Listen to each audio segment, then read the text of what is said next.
Hi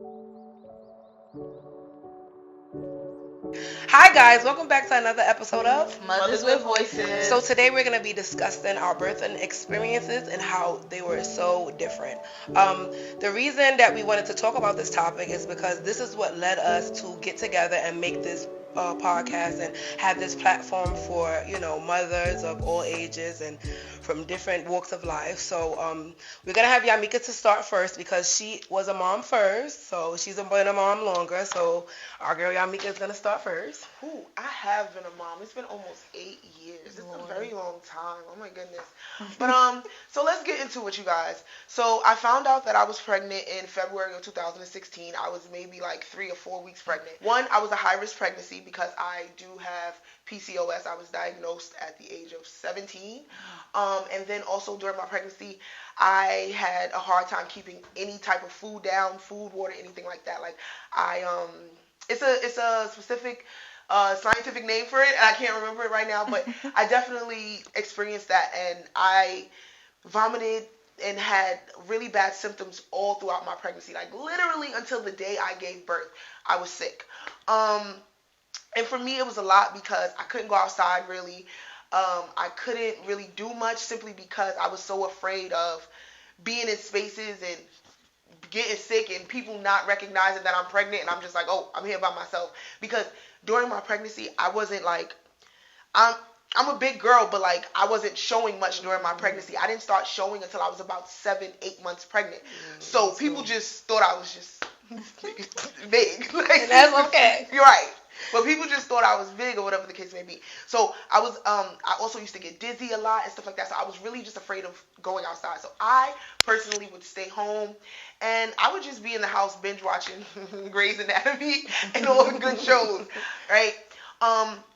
But now we're gonna fast forward to when I gave birth. So now we get to it's time to go to the hospital. First of all, don't be like me. I was 30 minutes late to give birth, y'all. You was trying to keep the baby in? Scheduled. Yes, I was scheduled for an induction because okay. according to the doctor, my child was supposed to be born on the 5th. Her birthday is the 14th or whatever. So once it hit the 11th, they were like, you're too many days overdue. So now we have to schedule this induction. If you don't need an induction, do not get one. Let your body do what it does naturally. Your body is gonna do. But in some cases, I said if you don't need because it, my Shadia was 2 weeks overdue. she needed it. You get what I'm saying? Like, She was but if she your came body- out looking like a snake. That's how bad it was for my mother. The baby skin was feeling and everything. She was 2 Oh, weeks she was overdue. dehydrated. Like Yeah. it was no more amniotic fluid. But yeah, so I was late for my induction. So because I was late for my induction, they put somebody ahead of me. Wow. So instead of giving birth on the 11th, I gave birth on the 14th once again. So I gave birth in Woodhull Hospital, and the hospital, like the ward, like what is it called? The perinatal, postnatal, and all those the labor and delivery. It was nice. It was decent. I've it was heard nice. that. That's good because I was actually like concerned to go to Woodhull. Oh, girl, I was But too. I've heard people say like the food was good, the Yes. prenatal and postnatal care The, is awesome. Okay. The only options I had was either Brookdale, Kings County, or Woodhull. I was going right to Woodhull. Woodhull, yeah. It is what it is. So I had my daughter in Woodhull. So now I didn't start my induction until I think like the 12th, maybe like midday. They let me eat because they told me that once we give you the Pitocin, that's the medicine that they give you to induce your labor. They said once we give you this Pitocin, you can't eat. That's low-key a lie, but we'll get deeper into that later. So they gave me the Pitocin. They started my the induction. Now, I don't know what was inside of that medicine, but I felt like I got jumped. I felt like I got beat up by 10 bitches. Yeah. Like I really felt like I got my butt whooped that day. My mom came to the hospital and I'm laying in the bed and I wake up and I see her. I'm like, oh mom, what you doing here? And I'm like, oh mom, my body hurts. Like, what's happening? She's like, you're giving birth. I was in so much pain. I didn't even know what was happening. Well, she didn't say you're giving birth. She's like, you're in labor. So I go back to sleep, because that's what the medicine does. It just pretty much knocks you out. Literally, it just knocks you out because you're in so much pain. So now, throughout the time, they would, because I told them, y'all are not going to starve me. I don't know. I advocated for myself. They say that we're supposed to be hungry during labor, they just don't want to clean up after you. Yeah, if you poop. Yeah, that's all it is. They don't want to clean up, and I understand it. I respect it. It's, you know, but me, I ate during the whole time I was there, because why would you starve me? Look how big I am. Don't I look like I need some food? Anyways, so what they did was, the nurse, she was gracious enough to do this for me. She would let me eat, and then she would make me wait the 2 hours, because it's a 2-hour window when you take Pitocin that you can't have any food, and then, you know. So she would let me eat. We would wait the 2-hour window, and then she would give me the Pitocin. That's why I think my labor also was so long. I was in labor for 30 hours. Child. So that's why I think it was so long, because I had to eat. Y'all, I had oxtail, I had jerk chicken, I had the works, okay? What? I had Before Pringles. you gave birth? Before I gave birth, I was not playing. I had Pringles. I ate ice. My mom, she bought, y'all remember Blimpies? I love Blimpies. Well, that was my mom, when we couldn't have cold cuts. Yeah, I didn't. Yeah, the day I went into labor, Mom, can you bring me a Blimpie sandwich? Yeah. So anyways, now, this is where the trauma starts to come in for me, because my mom gave birth to 3 children. So my mom, she pretty much told me, and it's so crazy because what she told me is exactly what happened.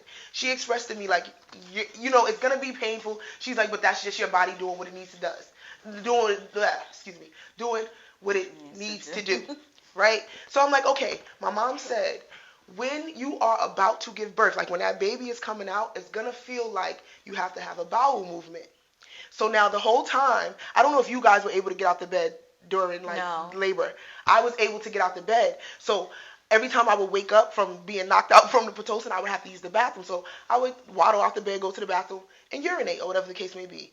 And then the last time I went to the bathroom, I said, ooh, wait a minute. I said, I don't think, you know. So I'm like, and then it dawned on me. I was like, I'm sitting on this toilet. I'm like, Mommy said that if the baby's about to come, it feels like I have to have a bowel movement. So I yelled to Tamir, because he's in the, you know, I'm in the bathroom, he's in the room. I yelled to Tamir, that's my child's father.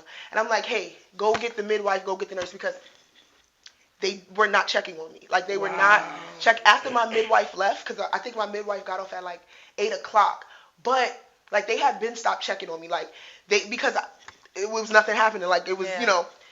So now, also, you guys, my water didn't break. None of these things happened. So I didn't have the experience of my water breaking.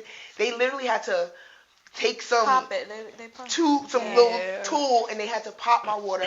Like, they would, because at this point, like, I was in so much pain. It got to the point, like, so now, back to the story. So now I feel like I'm about to give birth, and I'm trying to get back to the bed, but it's so much pain, and I'm like, oh, I can't get to the bed. So now I get on the floor, because what I'm not doing, I'm not falling, and I'm not dropping this baby. So I get on the floor, and I'm on all fours in the hospital, crawling to get to the bed. Now, my daughter's father, I told you, I sent him to the nurse's station to go get a nurse. So he doesn't even know that I'm on the floor in the room, y'all. So he comes back in with the nurse, and they're like, what are you doing on the floor? And I'm like, I am in so much pain. I'm like, please. Now, y'all, the whole time, I was against epidurals, because I've heard so many stories about epidural. I was like, no, I don't think I want to do that. And right before I got pregnant, I got hit by a car, and it messed up my back. So I didn't need to add anything else on to already having a back injury. So I was in so much pain, I was begging for an epidural. I'm on all fours like, Miss, please, oh my God, please. So she calls me by my last name. She's like, Miss such and such. She's like, how are we going to give you an epidural when you can't even stay still? She's like, we can't even get you in the bed. And I'm like, Miss, I promise. You don't want the problems. Right. I said, Miss, I promise. If you give it to me, I'll stay still. Just please. So we get on the bed, and she's like, okay, I'm going to go call the doctor. The doctor comes in, because the nurse is telling me, oh, you're not giving birth right now. You're not giving birth right now. I'm like, Miss, my mother told me that when you get a specific feeling, that baby is coming. She's like, can you get on the bed? They call the doctor, and the doctor comes in and checks me. Next thing I know, everybody running in the room, and all of this stuff is happening, because guess what, y'all? I was giving birth. And I knew I was giving birth when I came out that bathroom or whatever. So now my mom had left, because my mom had been there all day. And you guys know when you get that 24-hour flu, she had it. And she was like, she didn't want to get me sick and stuff like that, so she left. or whatever the case may be. My mom left at 9:30. My daughter was born at 9:53. Wow. But she got back to the hospital at 9:58. Tamir called her back, and she hopped in a cab from Brory Junction. She was at Brory Junction. She hopped in a cab from Brory Junction and came back. She came back. So for her she missed her being born, but my mother was there for all of the everything else. A little cleanup and yeah, all of that. So now, like, I remember all of the nurses and everybody around me. They were all not people of our skin color. I'll just say that. And they were just letting me like scream and move and do all of that.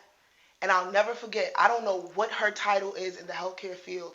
This black woman came over to me. She grabbed my head and she was just like, baby, listen. She's like, stop screaming. She was like, you're going to make it worse. She's like, when you scream and yell, you're putting stress on your body. She's like, your cervix can't open with you screaming and doing all that. She's like, your body is tensing up. She's like, just relax. Do y'all know that my kid was born within 2 pushes?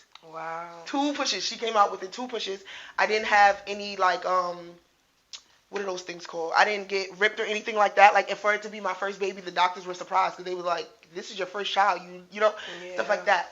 So now I give birth, everything is fine. They're checking her, they do all of that stuff, blah, blah, blah, blah. They counting fingers and toes, all of that. So now my mom leaves, everybody, you know, they cleaned us up and stuff. And I want to say it was maybe like midnight. And, you know, the nurses done switched, they done changed and everything. The new nurses, they came in and told me, oh, we'll be your nurses for the night. They came in at the beginning of their shift. They did not check on me the rest of the night, y'all. Because they annoyed me. Really? I was going to say, I know normally they pop in. They're annoying. I had just gave birth to a baby, and I couldn't sleep because I was in pain. I had just gave birth to a baby. She was in the room. Her father was sleeping or whatever the case may be, but, you know, he would wake up every now and then. Excuse me. So at one point in time, he woke up and he heard me crying. And he like, what's wrong with you? And I'm sitting there crying because I just gave birth to a baby. So, you know the bed situation. Yeah. And I'm just sitting in it.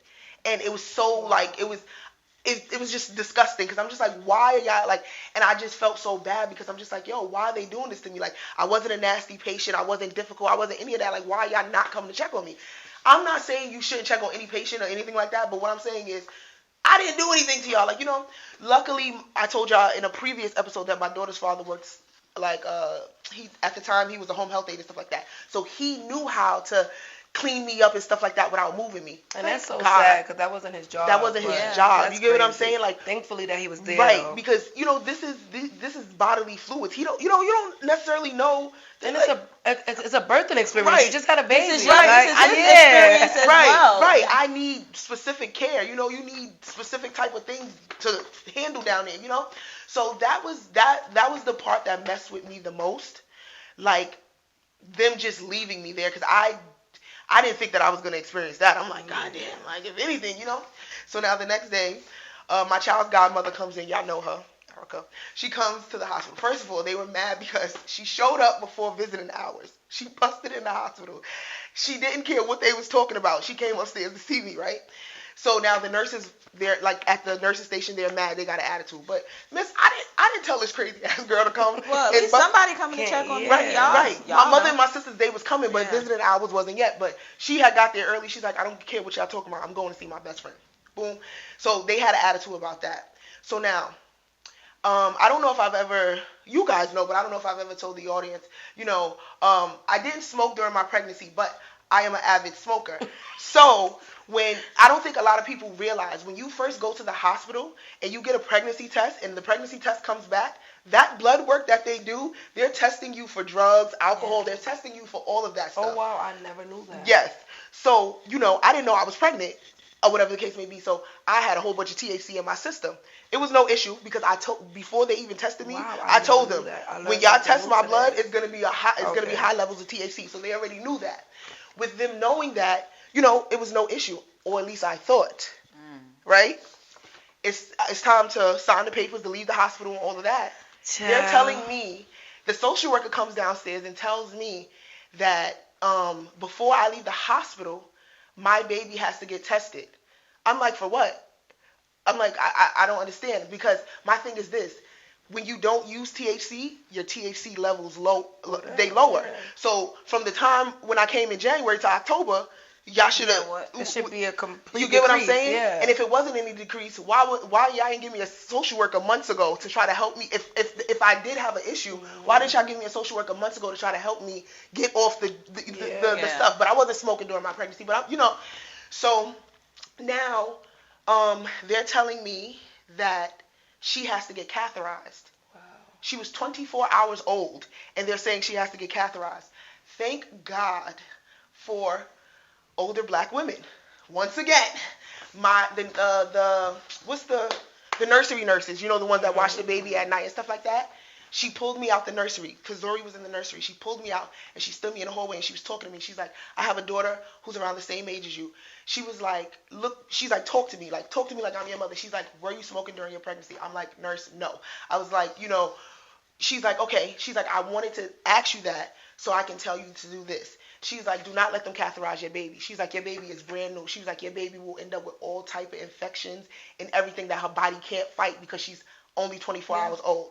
So she told me, she's like, if there's any drugs in that baby system, there's drugs in your system. Have them test you. When I tell y'all I was sitting in my room crying because I'm like, my baby, what y'all mean? Like, I ain't no druggie. Like, I smoke my weed, but it ain't that serious for me, and I didn't expect that to happen. I'm just like, the social worker came out of nowhere. Like, my mother and sister, when I told my mother and my sisters, y'all already know what that was.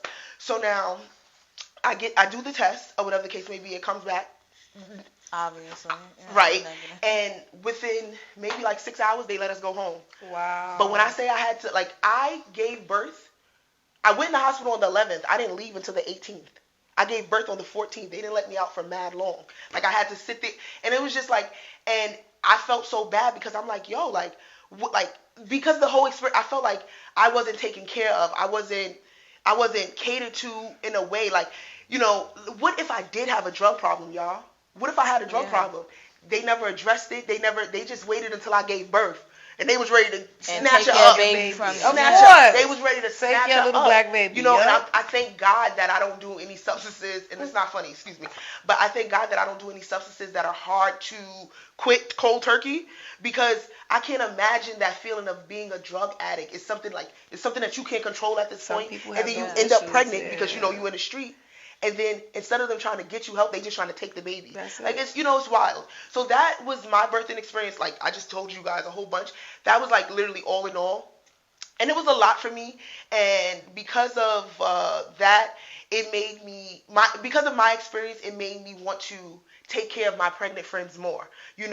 Like when I found out any of my friends was pregnant, even if I couldn't visit, I tried to check up on, because I know how it feels. Like, my friends didn't leave me alone when I was pregnant, but that experience in the hospital, those people who were supposed to take care of me the most, my friends, y'all don't know how to take care of me. You get what I'm saying? Besides, okay, we got to get y'all meeks to the hospital. Y'all don't know how to take care of me. Those people were supposed to take care of me. They were trained, and they didn't. So for me, it was just like, you know what?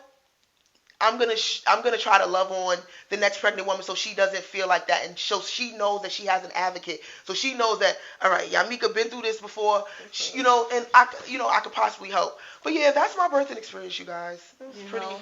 A lot of your story kinda is like similar, like with Tamir having to take care of you and stuff like that. Like for me, when I found out pretty early too.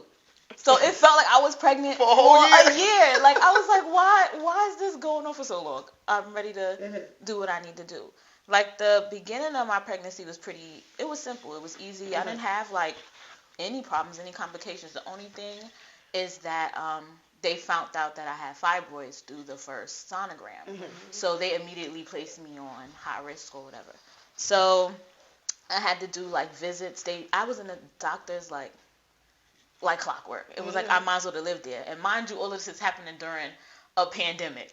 Yeah. Like during the shutdown, like the actual nothing is open, but obviously you have to go to the doctor. You have to go to your appointment. So it's like every day I come home, I'm stripping down out of my clothes, I'm doing all this stuff because I ain't trying to get the COVID.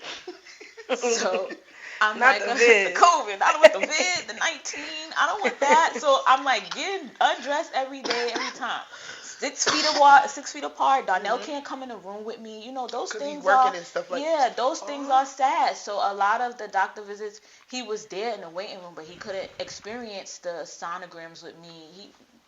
It was sad. So it's like, through all of that, everything was Especially because medically. he's a good daddy. Yes, he deserved to see Yeah, those he's a good things. It daddy. was sad. Yeah. So we actually got to schedule like a 3D sonogram, Mhm. and they let him in for that. They was really nice. Mhm. So that was fun to experience, seeing him like trying to put his middle finger up and stuff like that, and kicking and stuff. But so I still have those videos. But um, towards the end of my pregnancy, one day it was my sister's birthday, I think. Yeah, it was my sister's birthday, and I was trying to do her hair for her vacation.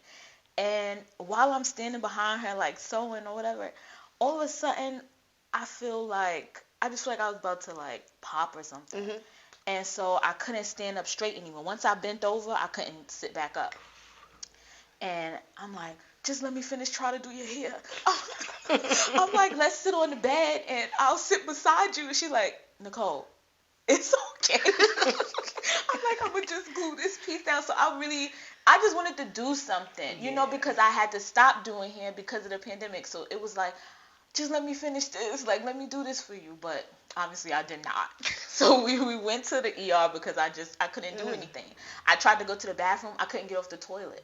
So then he had to carry me off the toilet, get me dressed, and take me to the ER. So they just was like, okay, we think it's your fibers. Your fibers are what's bothering you through this. So now they're monitoring me now I had to get sonograms every 2 weeks. Wow. And one of my fibers was actually growing while Kai is growing. Oh.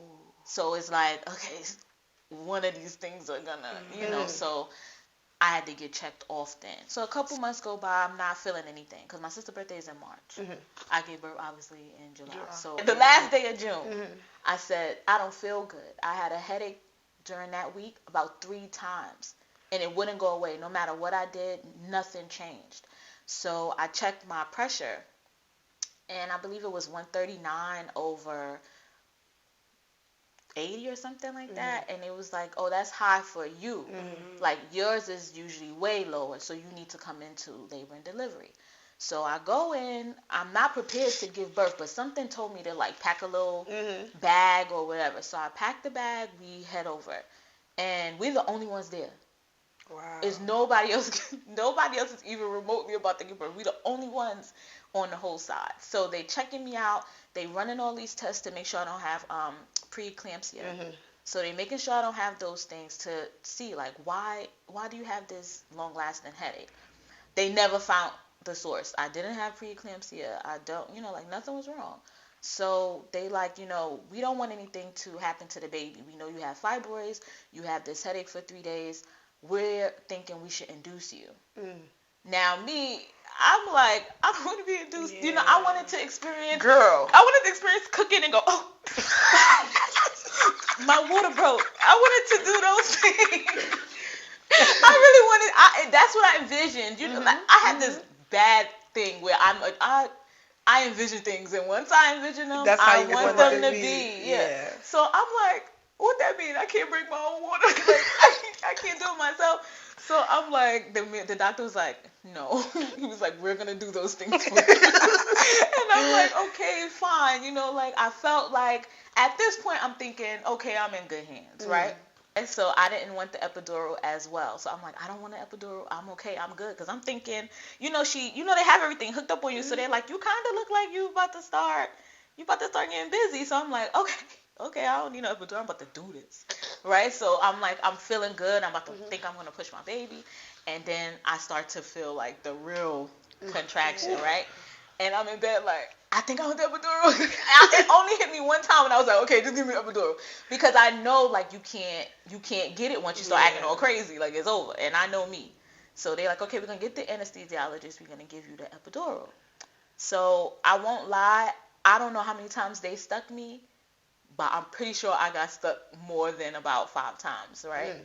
And I felt like, how they juking the needle or whatever. And after like the 4th one, I'm looking at the nurse, and I started to move. So she jumped up. She was like, don't move.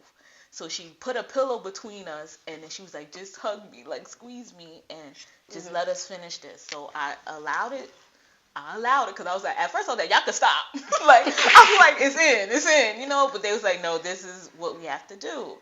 And I got through that. They come in, they're like, okay, we're going to break your water. Now it's time for that. So now this is kind of where things go downhill for me once they decided to break my water. Right. So the doctor comes in.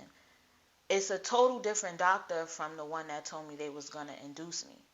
So I'm already uncomfortable because who are you? I don't know who you are. Mm-hmm. So Darnell noticed the same thing. So he goes and he stands down and he wants to see the water break. Yeah. So he's like, they digging all up in you to get it out. And once it popped, when I tell you, I heard it. Yes. Like you can hear it. It's insane. You can hear it. I was like, am I supposed to hear it? So I already think they're doing something to me. You hear it.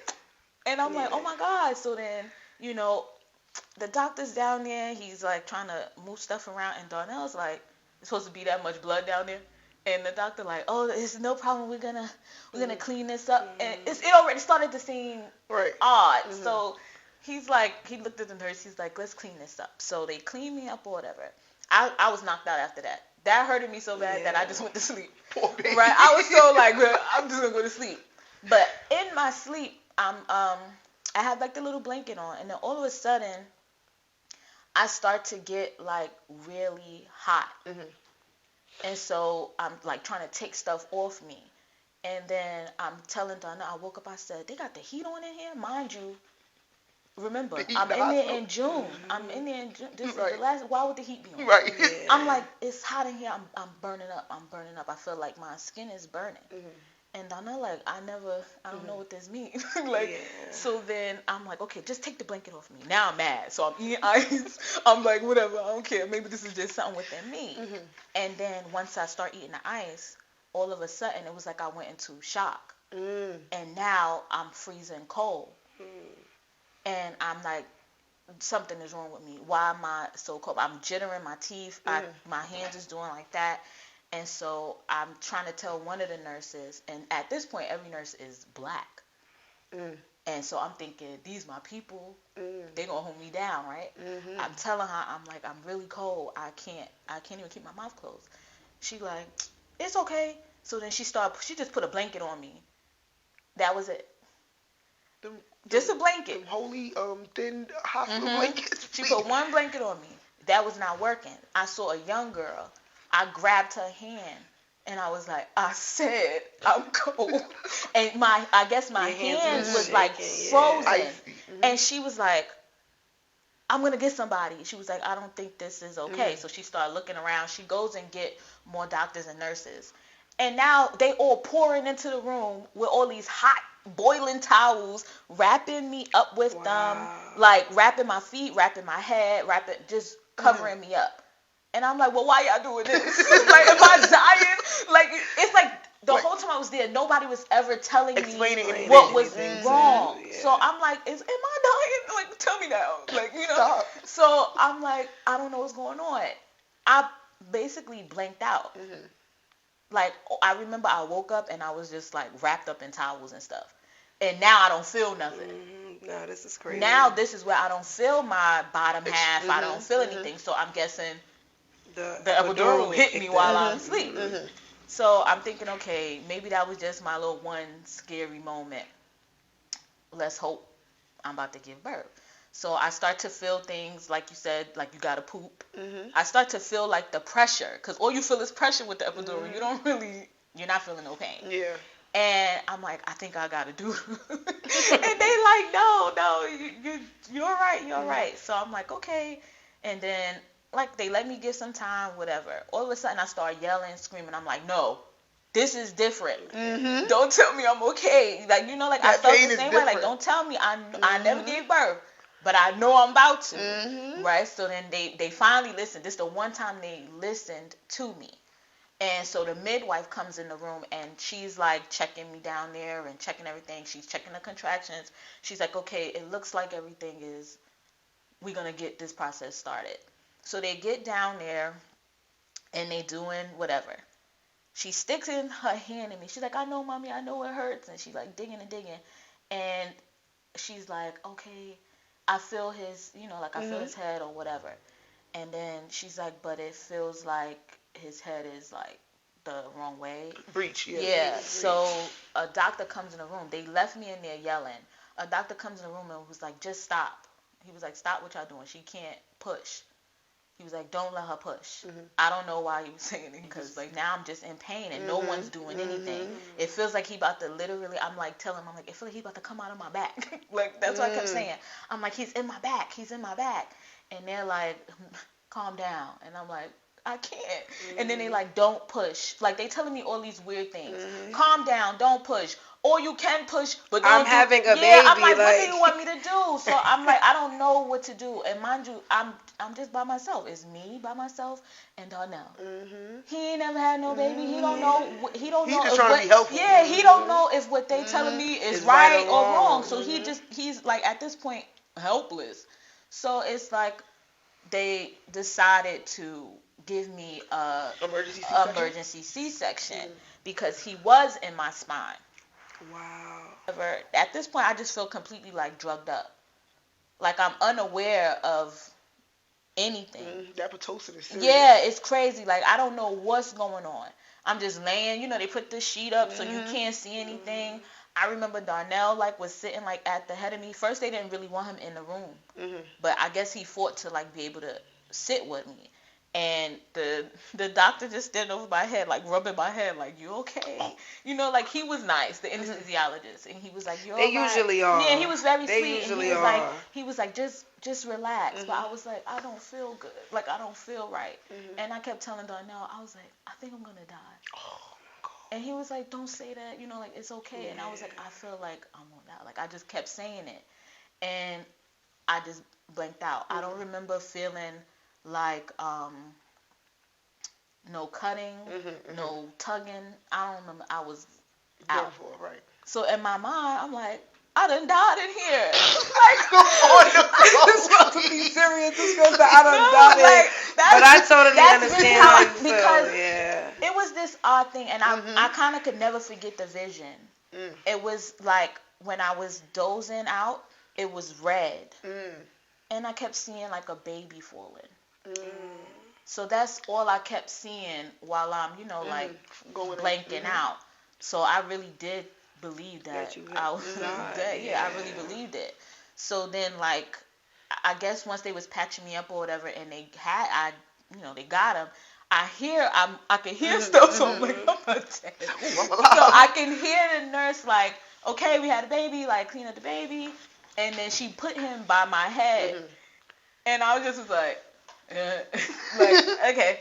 So I'm like, this is cool, whatever. So then I see them like rushing him out of the room or whatever. So they took him straight to the NICU. And I didn't really get to see him. So they switched me over to the beds. They put me in a room and plugged me back up to all his medicine. So I'm thinking, they're going to kick me out of here after, they're going to put me in this room and then I got to leave. But the way they was operating, it just felt like I wasn't leaving, right? They started to give me like antibiotics and all the stuff like that, but at the time I didn't know why. So mind you, y'all hooking all this medicine up to me. I'm already drugged up, so nothing in me is saying, why y'all doing this? I'm just like, So then the next day come and I'm like, okay, can I go see my baby, And I'm in the room or whatever. I still can't eat. They don't want me to eat anything still. And I'm like, okay, fine. I'll eat some ice. I ate ice. The same thing happened again. My whole body froze up. I went into shock again. So they like, okay, you can't go see your baby. Wow. And I'm like, but I haven't seen him since y'all. This is my baby. By my head. And they like, you can't go. Like, you can't get up. You can't do nothing. They couldn't bring him to you either? And I didn't know why, right? So then another day come. They like, you should start trying to walk. Because you should have started walking once you had the C-section. So I'm walking, and they like, walk to the nursery. One nurse, she said, walk to the nursery. You can go see your baby. I get to the nursery. I get to the window, and they say, you can't see him still. And I'm like, why? And they were like, because you have a fever. And they tried to make it seem like I had a fever because I possibly have COVID. But I didn't have COVID. They tested me. So I'm like, why can't I see it's my kid. If I got a fever, I got a fever. It's my baby. Yeah, I could first of all, we wearing masks. Right. Mind you, they got us wearing masks and everything like that. So we're wearing a mask. I'm like, I broke down at the window. I'm crying. I'm yelling at them. I just want to see my baby. So I guess they felt bad enough. Why they bring him behind like this window, that glass dirty window where you barely could even see, and she just holding him up like your picture, like the Lion King. She's like this. She held him I would up, have lost it. and I'm just crying at the window. I want to hold my baby, give my baby. Like they is traumatizing me in here. Like let me see my baby. I guess my fever broke that night. They let me go see him. Wow. So then, when I sit down, I go to try to take him out of the carrier, the little thing, the crib, and they was like, you can't take him out of there. And I'm like, why? They have him in the one where you put your incubator. Yes, the incubator. And I didn't know what he would. Mind you, I still don't even know why my kid in the NICU. So now I'm asking questions. Why is he in the NICU? They like, oh, we're treating him with antibiotics because you have an infection. You developed an infection while you was here, which is why they had me on antibiotics and why I was still there for 4 days, even though I was supposed to leave. So I found this out on the 4th day. This is Brookdale, guys. Yeah, this is Brookdale Hospital. I found out that I had an infection on the 4th day, and I found that they've been treating my baby for the same infection.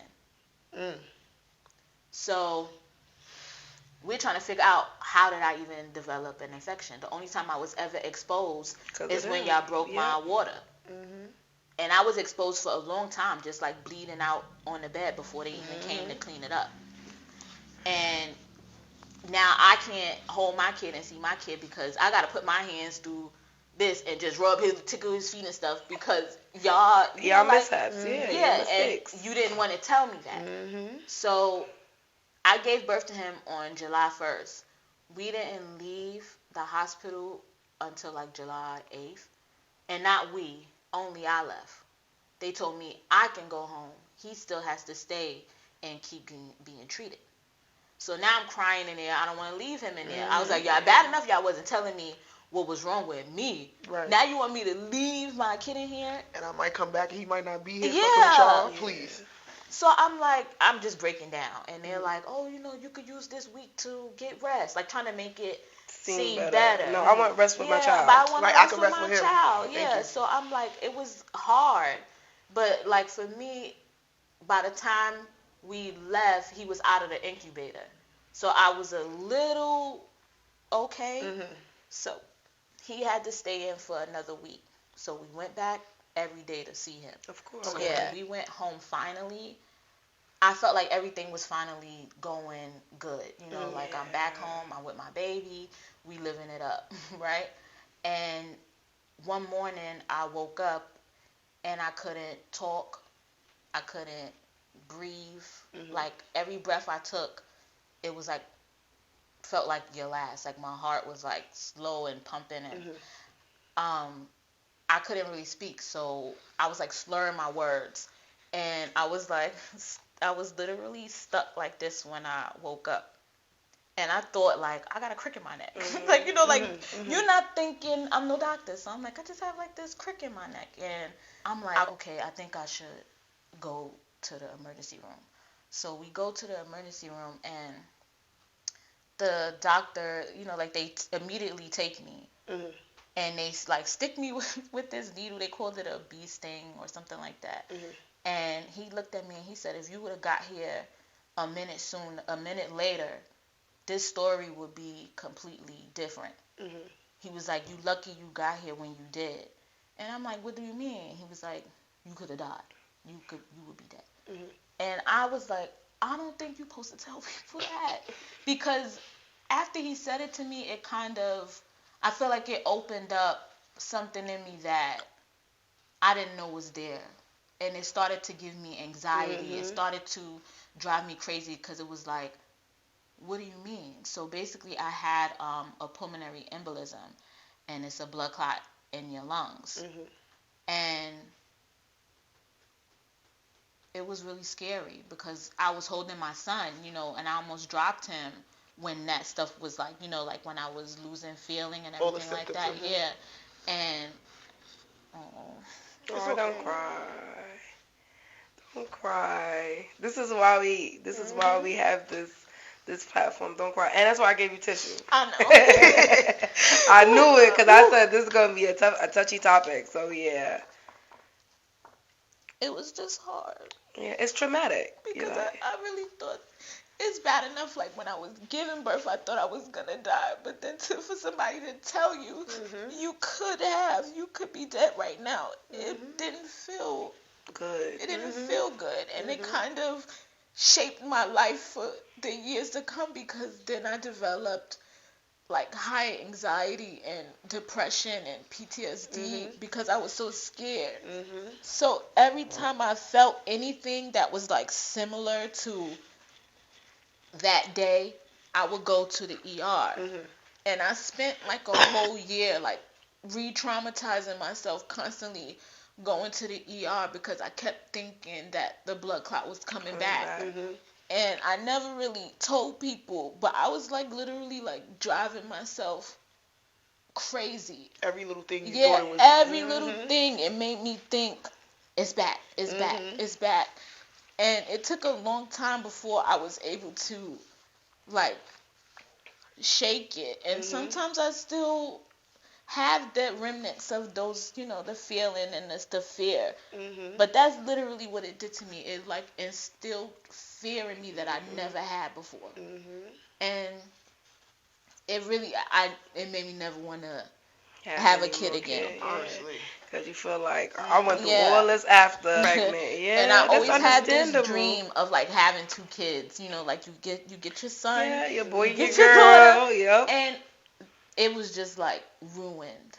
And I can totally understand. They ruled it from saying that basically the blood clot came from the C-section. The trauma. So that made it even more seal the deal. Like, I'm not doing this again. Yeah, I'm not doing this again. That's it. And so it kind of took the joy away from becoming building a, a bigger family, and yeah. it took it away from me. And I really don't think I will ever get that feeling back. So it kind of. Right. But thankfully, Kai's here. He's healthy, and she is a wonderful mom. I can say that, guys. Yes. So, thank you for sharing those stories, guys. Just like them, I did find out super early. So Zedekiah was born in February, and I found out I was pregnant with him June the 2nd. So that was rather very, very early, if you can imagine the time I spent prepping for him. But so my pregnancy went very well for the most part. I didn't, of course I didn't plan on having Zedekiah. He was not planned. But I didn't start showing until later on. I do have PCOS like Yamika, so they was watching me from the beginning, very, very closely to make sure everything was going the way that it was supposed to go. Towards the ending of my pregnancy, I definitely fell into depression. Like, it had nothing to do, I mean, I guess my surroundings and, everybody else played a part in it, but it just was a part, and I can honestly say this because I felt like maybe I should not become a mom. Like, I just want to I can be honest because this is like a safe space. I was just saying to myself, like, maybe I don't want this baby, and like maybe I made the wrong decision. It was a lot of naysayers and who and what they feel I should do this or I should do that and make the father do this and don't do that and it was just so much stuff. Like, I feel like I was bringing my baby into chaos. Like, the world just was chaos, and I just kept saying to myself, like, God, just guide my steps. I've come this far in this situation, so just guide my steps and let this be a healthy birth. I always wanted a water birth, and unfortunately that did not happen. Me and my son's father, we decided to go to a doula, and it was in Bedford-Stuyvesant, and we went there. The assistant was so nice and beautiful, and I figured it would be like a really, really nice experience, and when we got there, the energy was off. And I'm big on energy and how I feel and how a person that I meet makes me feel. And she was asking basic questions that I think a doula would ask or a person would ask, but it was more so like it was just like it wasn't coming from the right place if you guys understand. And she was just like kind of stern, and it was giving me like another black young girl having a baby. It just was giving me those vibes. You felt judged. I felt very judged by her. The whole time this girl was 30. A grown lady, like, and I think she was looking at me and my son's father, and you know he's into high fashion and you know nice clothes and name brands and stuff, and I think she was just looking at us like we couldn't even afford it. That was another thing, and when we left, I told him, and I'm like, I don't feel comfortable. And one thing about him, I have to give it to him. If I don't feel comfortable, or I don't like something, I don't like how it take whatever. We taking it back, or we not doing it. He was like, all right, we're not going back. And it was just like the end of it. And they the lady emailed me, and it was so like discouraging what she said to me. Like, and she called me, and I'm like, yeah, I'm having some complications. I probably was like 6 to 7 months when I called her, and she's like, yeah, that's what happens in pregnancy. And I'm like, oh, okay. We gave you half of the money, and this is how you treated me. Right. She's like, yeah, that's how it happens. Yeah. Does your baby father have his card on file? It was just like really cutthroat and straight to the point, and I just like conveyed to Howard one more time, and I'm like, I don't want to go through with this. And thankfully, we were able to find somebody else, and she definitely filled the void. She filled the void that I need. Of course, I had my mommy. Like, she was there every step of the way. And, you know, she gave me pointers and stuff that I needed to do and how to feel. And my sister had a baby prior to me. So that was, you know, that was thankful. But I had a person that really knew about giving birth. And she felt the need and she made me feel comfortable. So as the days got closer to Zed's arrival, I'm at Howard's mother's house, and I'm sitting on the couch, and I'm like, oh, let me go pee. Of course, they was feeding me like they usually do. And I go to the bathroom, and I come back, and I'm sitting on the couch, and I'm, you know, just talking to her. And she's like, where you guys about to go? And I'm like, we're going to Bobby's. And for people that's not from New York, it's like a big wholesale place with everything there. And I just had to go get a dresser to sit on the side of my bed. So when I'm having my baby, I could just have my stuff, you know, during the night. And anyway, she's like, you know, you're supposed to give birth in a few days. You worried about a dresser? And I'm like, I'm going to get my dresser, like, telling him. So anyway, I'm sitting, and then I just feel this, boop, and I'm like, I know I did not just pee on this lady couch. And I'm saying it, and they're Caribbean, so I'm sitting there like, I just peed on this lady couch. And I'm like, I think I just peed in your couch. I said it just like that to her. She was like, girl, you didn't pee on my couch. I'm like, I didn't pee on your couch.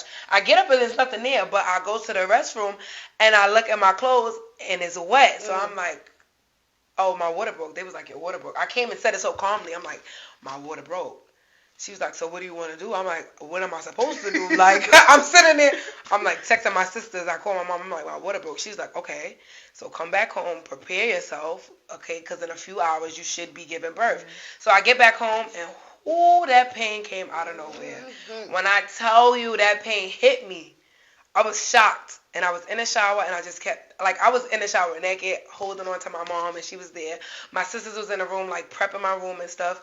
And Howard, he is so calm. Like, that man was so calm. Like, whatever you need, let me know. And I'm crying to my mommy, and she's like, this is how it's supposed to go, baby. This is what's supposed to happen. You could do it. You're going to be okay. Not like Nicole, it wasn't in COVID, but it was after COVID. Yeah. So a lot of restrictions were still there, unfortunately. So Howard drove me. We got in the car and we drove all the way to Methodist Hospital. I refused to go to any other hospital. I did my postnatal there and my prenatal, all of that stuff. So I just was like, I'm going to Methodist. He was like, I'm going there. Don't ask me to stop no other routes. He was like, all right, baby, get there. And they're checking me. And they're like, okay, I think I was dilated like 4 centimeters. Of course, that's like nothing to them. They're like, okay. Like, so they got me in a room and, you know, they just testing me and doing everything. So, unfortunately, this part really made me sad, and I never even expressed it to anyone else, but it was only allowed 2 people in the room. So, of course, I have a doula, and there's that. And I wasn't able to have that experience I had, like my sister had with my mom being there, and that really broke me because it's just like, it's your mom. It's somebody that gave birth to you. Like, so I know she didn't feel away, but it was just like, I feel like I had to choose. It's like I don't want to rob him of not being able to see his child born. But then the thing is, it's her first child giving birth. So it was really hard for me. So that was hard. And even though she couldn't come upstairs, she was downstairs outside, like Still being a cheer. She was like, it's okay. Like mommy is here. She was like, Tans, you just do what you gotta do. So as the time go on by, I'm sitting on the ball and they massaging my back and just the whole things of labor and stuff like that. And I'm hungry. I think they went to the store and got me Pringles and a ginger ale. I live by ginger ale, so I was drinking ginger ale. And then like Yamika said, she had to poop. I did go to poop. And I'm like, it's feeling tight. Like, it's feeling tight. And they go and they check me again. And they like, you're only 5 centimeters. So I'm like, okay. Hours pass. And then I'm sleeping.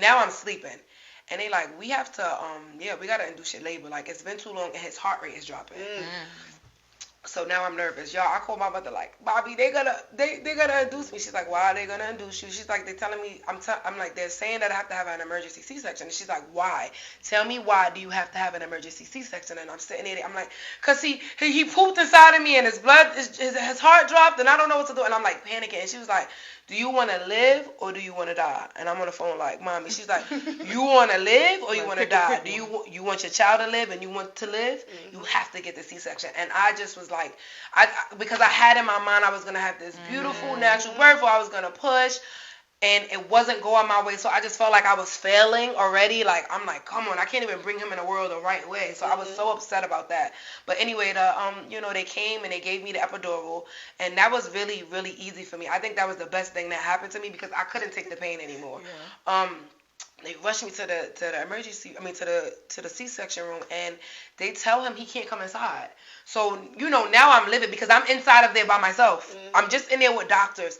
And, they're having their normal conversations. It's like, yeah, so what you going to have for lunch? This is every day to them, yeah. Yeah, so what you going to have for lunch? I was thinking I'm going to get tired. And I'm like, I'm about to have a baby. And they're like, you'll be fine. And she's like, yeah, just everything was normal. I remember looking at somebody's Apple Watch. Like, this is how, she was getting text messages on her Apple Watch. Like, and I'm just like, I'm like, God, it's real time. And I can smell, like, the burning sensation of them cutting me. Like, I can smell it.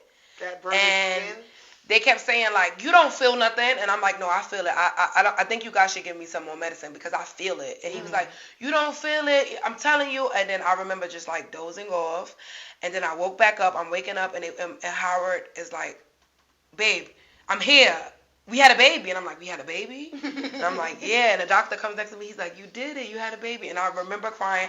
I'll let Nicole insert the little clip of me saying, I got a baby. Oh, my God. Because I was so like, wow. Then Howard is like, it was blood everywhere. And I think it was kind of like triggering for him also. Because he's like, it's blood everywhere. And he's like, the doula was there. And I think it was so important for me, and I'm glad that I had her because she was my voice. Like, the whole time when doctors would come in and say different stuff or different situations, she would be like, okay, this means that, or this is that. If you want to give your baby vitamin K in his eyes, you can.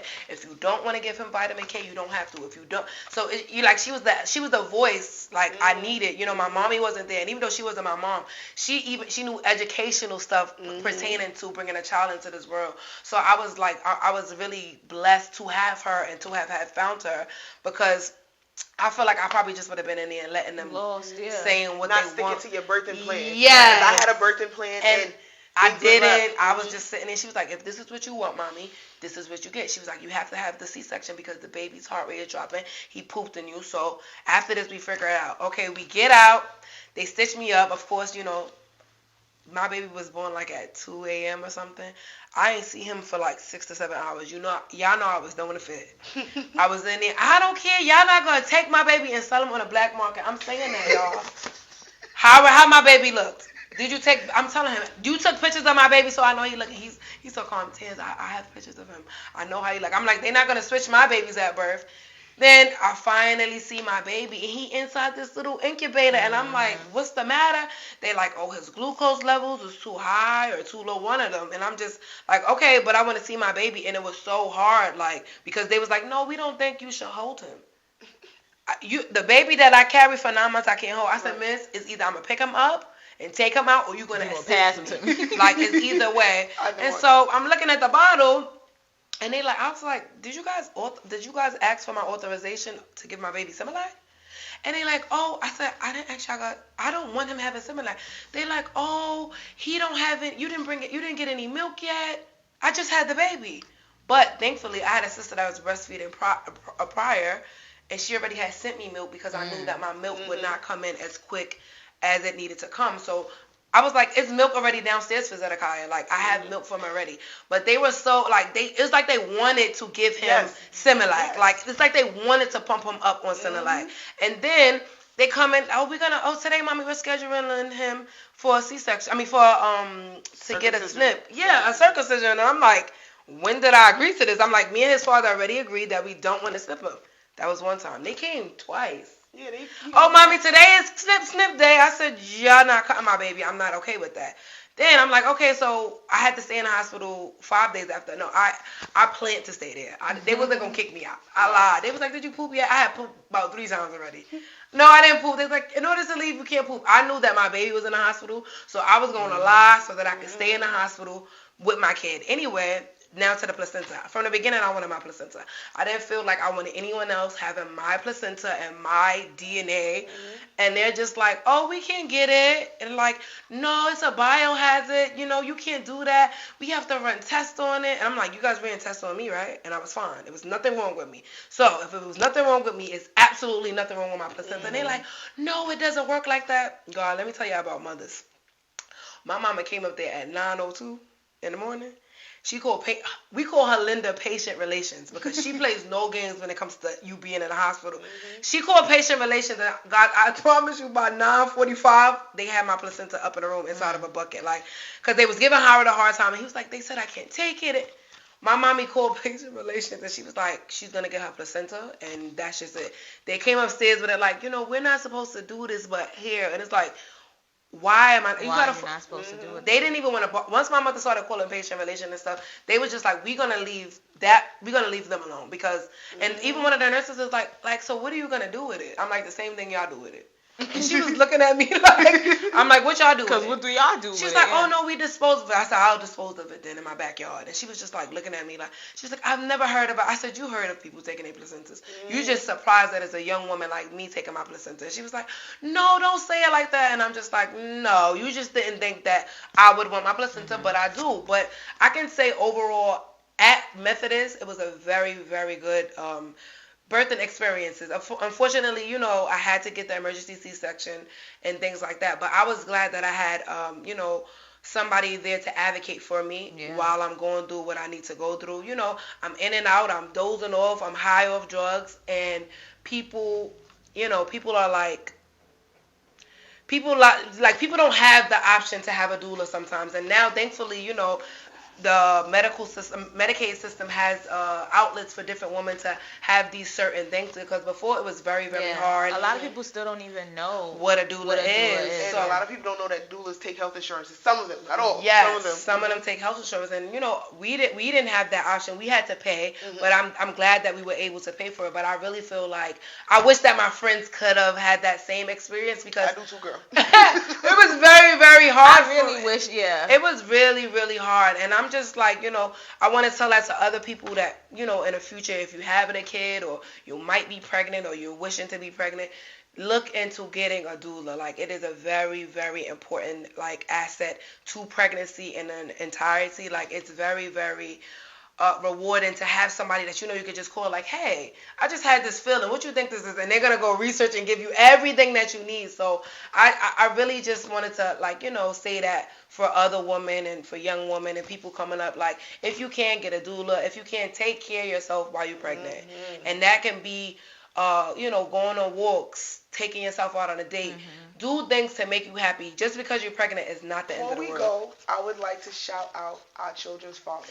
Oh my God, yes. I was thinking that. Even though those hospitals did what they did and the doctors did what they did, our children's fathers held it down. Yes. And our mommies. Our mothers too. My mothers too. Yes, even because Yamika's mother was even though they had to she turned around and she had a Blimpie sandwich, okay? And my mama was outside like she was Batman in her car. Like, I'm downstairs. So, so thankfully shout out to everybody to the mommies and the daddies because if it wasn't for you guys, how would we get to where we are now. So yeah, they really turned into nurses. Literally. Literally. They was calling Donnell Nurse Daddy. Oh.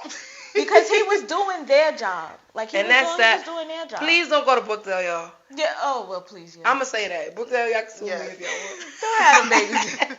Don't have you them don't babies. have a choice. Some people really genuinely don't have a choice. Like, for me, it was like, I wasn't even trying to get birth. You just, so things happen. Life just be happening, and you be ending up at Brookdale. For me, I was high risk. So the only hospital. You gotta stay close. The closest hospital was Brookdale or Kings County. Maybe I hold on to them contractions and I made it to Methodist. So I went to Woodhall. But yes, guys, thank you for watching. Please stay tuned for episode 5. You guys can look out for that. And we thank you guys for watching and listening to our heartfelt stories on bringing our children into the world.